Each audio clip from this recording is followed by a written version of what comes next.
광주 전남권 뉴스입니다. 건조한 날씨 속에 전국에서 산불이 잇따르고 있습니다. 한평에 이어 순천에서도 산불이 3단계로 격상이 됐는데요. 현장에 나가 있는 취재기자 연결해서 자세한 상황 알아보겠습니다. 네, 손준수 기자, 순천 지역도 산불 3단계로 격상이 됐죠? 네, 산림청은 오늘 새벽 5시에 순천시 송강면 산불을 3단계로 격상했습니다. 산불 3단계는 예상 피해 면적이 100헥타르가 넘고 평균 풍속이 초속 11m 이상 강한 바람이 불 때 발령됩니다. 어제날 1시쯤 순천시 송강면 봉산리의 한 야산에서 불이 났다고 신고가 접수됐는데요. 산림당국은 약 3시간이 지나 산불 2단계를 발령했고 불이 난 지 약 16시간 만에 산불 3단계로 격상한 겁니다. 현재까지 피해 면적은 127헥타르로 추정되고요. 진화율은 44%입니다. 불이 난 지역의 인근 2개 마을 76명이 인근의 마을에 간 2곳으로 대피했습니다. 산림당국은 현재 진화대원 400여 명을 동원해 저지선을 구축해 진화 작업을 진행하고 있습니다. 네, 지금 손 기자가 있는 한평에도 산불 3단계가 발령이 됐는데 지금 그곳 상황은 어떻습니까? 네, 이곳 한평은 어젯밤 10시 50분에 산불 3단계가 발령됐습니다. 산불 신고가 접수된 지 약 3시간 만에 2단계로 격상됐고 불이 나고 약 11시간 만에 3단계가 발령된 겁니다. 지금은 불이 난 지 19시간이 지나고 있지만 불길은 여전히 잡히지 않고 있습니다. 현재까지 확인된 피해 면적은 382헥타르, 진화율은 60%입니다. 현재 한평군 신강면 주민 40여 명이 신강초등학교 강당 등 4곳으로 대피했습니다. 산림당국은 조금 전부터 헬기를 투입한 진화 작업을 본격적으로 시작했습니다. 지금까지 한평 신강면 산불 현장에서 KBS 뉴스 손준수입니다. 네, 보신 것처럼 한평 지역 산불이 마을 근처까지 번지면서 주민들이 긴급하게 대피했습니다. 또 공장과 축사, 비닐하우스 등이 불에 타는 등 시설 피해도 늘었는데요. 피해 상황은 유승용 기자가 전해드립니다. 공장이 시커먼 연기에 휩싸였습니다. 건물은 종잇장처럼 힘없이 무너져 내렸습니다. 산불이 복분자 주류 공장을 덮치면서 공장 4개 동이 모두 탔습니다. 연기가 많이 나가지고 있었는데 갑자기 불이 확 오더라고요. 그래가지고 주변에 산들이 삽시간에 번져가지고 어떻게 손쓸 방법이 없었습니다. 축사에 난 불을 끄기 위해 호스를 연결해 물을 뿌려보지만 역부족입니다. 산불이 돼지를 키우는 축사로 옮겨붙어 피해를 입었습니다. 한평군 대동면에서 발생한 산불이 신광면까지 확산하면서 축사 2곳과 비닐하우스 2동 등 시설물 피해가 잇따랐고 주민들은 면사무소와 경로당 등으로 대피했습니다. 사람들 있는데 모두 이제 차로 실러 와서 또 왔어. 왔더니 조금 가라앉게 저가 가시 벌떡벌떡이 와서 사람 죽을 뻔했지. 내가 길로 여기를 늦게 왔지. 순천시 송광면 봉산리에서 난 산불도 여러 마을에 영향을 주면서 주민 80여 명이 대피하기도 했습니다. 연기가 넘어오면서 불이 막 이쪽으로 갑자기 막 왔었어. 그래서 지금 마을 사람들이 다 모여 있다가 여기도 이제 안 되니까 다른 마을로 가자고 그래. 산림당국은 한평 산불 원인이 양봉농가에서 쓰레기를 태우다 확산된 것으로 보고 진화를 마치는 대로 피해 규모와 정확한 원인을 조사할 계획입니다. KBS 뉴스 유승용입니다.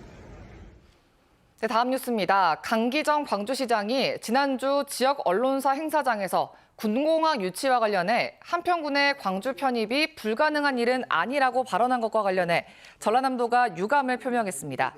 전남도는 대변인 명의의 입장문을 통해 한평군의 광주시 편입은 광주 군공항 이전 사업과는 별개로 논의돼야 할 사안으로 전남도와 사전 협의 없이 이루어졌고 매우 유감스럽다고 밝혔습니다. 이와 관련해 광주시는 군공항 이전과 관련해 특정 지역을 정하고 추진하고 있지 않다고 밝혔습니다. 광주 군공항 이전 특별법이 국회 법안 심사 소위를 앞둔 가운데 무안 지역 주민들이 대규모 집회를 예고했습니다. 광주 전투비행장 무안 이전 반대 범군민대책위원회는 오는 7일 오후 2시 전남도청 앞에서 1000여 명이 참석한 가운데 범군민 걸기대회를 열고 광주 군공항을 무안공항과 연계해 이전해야 한다고 발언한 김영록 전남지사에게 항의할 예정입니다. 광주 신세계가 백화점 신축을 추진하면서 현 백화점 건물의 활용 방안에 대해서도 관심이 모아지고 있습니다. 백화점을 새로 짓는 사업이 광주시 소유 도로를 편입해 추진되는 만큼 수익성을 배제하고 공공성을 띤 방안이 마련돼야 한다는 목소리가 나오고 있습니다. 김호 기자입니다. 광주 신세계의 백화점 신축안을 조건부 동의한 광주시 도시계획위원회. 도시계획위원회가 제시한 주요 조건 가운데 하나는 현 백화점 활용 방안 제시입니다. 새 백화점 부지에 시 소유 도로가 포함된 만큼 현 백화점의 적절한 활용 계획이 마련돼야 한다는 겁니다.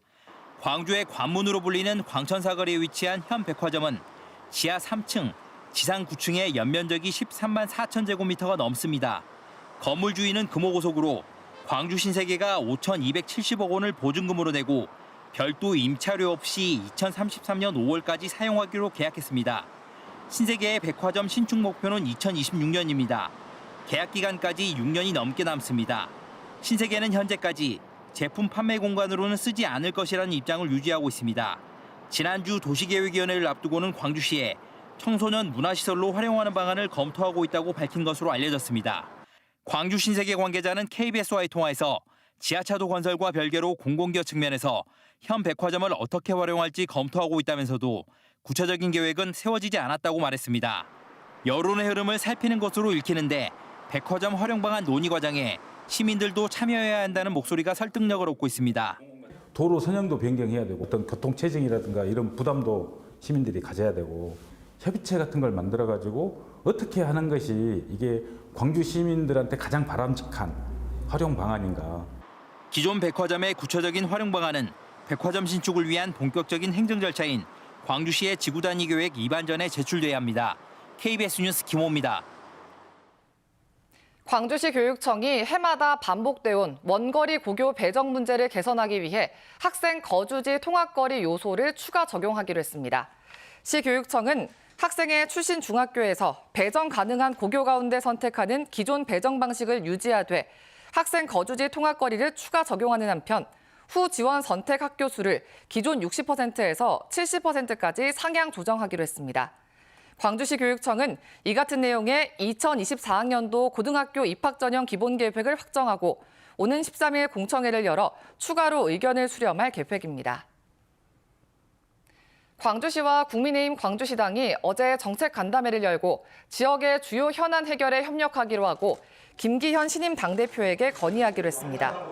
간담회에서 논의된 주요 현안은 광주 전남 반도체 특화단지 지정과 광주 복합쇼핑몰 교통인프라 지원, KTX 증편과 도심 융합특구 근거법 제정 등 8가지입니다. 전라남도가 신안과 장흥을 국립호국원 후보지로 선정하고 국가보훈처에 유치 제안서를 제출했습니다. 국가보훈처는 유치 제안서 부지 타당성 용역을 통해 최종 후보지를 올해 12월까지 결정할 예정입니다. 오는 2029년 완공을 목표로 하는 국립호국원에는 2만 기 규모의 봉안시설 등이 들어설 예정입니다. 2023년 김대중 평화회의 조직위원회가 열렸습니다. 조직위는 평화회의 취지에 부합하는 세계적 여론 주도층을 초청하고 다양한 문화행사를 준비해 전 세대가 즐기고 참여하는 국제행사로 치르자는 데 의견을 모았습니다.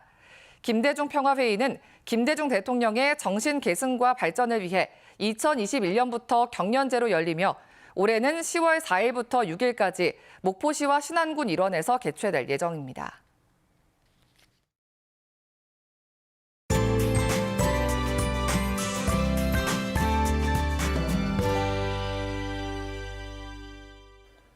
메마른 대기에 바람까지 더해지면서 곳곳에서 산불이 많이 발생하고 있습니다. 광주와 전남 내륙 지역을 중심으로는 실효 습도가 20-30%대로 떨어지면서 밤낮 없이 건조한 상황인데요. 오늘 바람까지 약간 강하게 불고 있습니다. 작은 불이 큰 불로 번지는 일 없도록 조심하셔야겠습니다. 다행히도 오늘은 건조함을 달래줄 단비 소식이 있습니다. 늦은 오후인 3시 정도부터 비가 시작이 돼서 모레 오전까지 비가 이어지면서 건조특보는 차차 해제가 되겠습니다. 건조함이 해소되는 것은 좋지만 전남 동부 남해안과 지리산 부근에는 많은 양의 비에 대비를 하셔야겠습니다.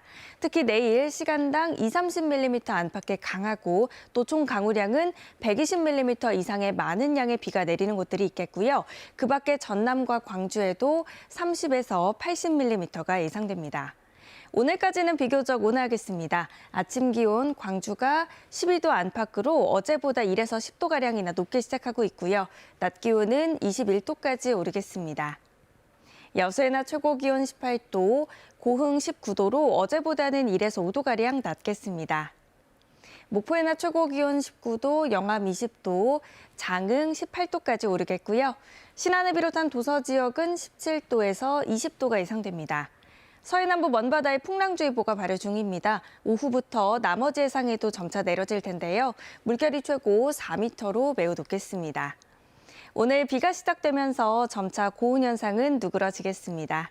날씨였습니다. 4월 4일 뉴스광장 마칩니다. 시청해주신 여러분 고맙습니다.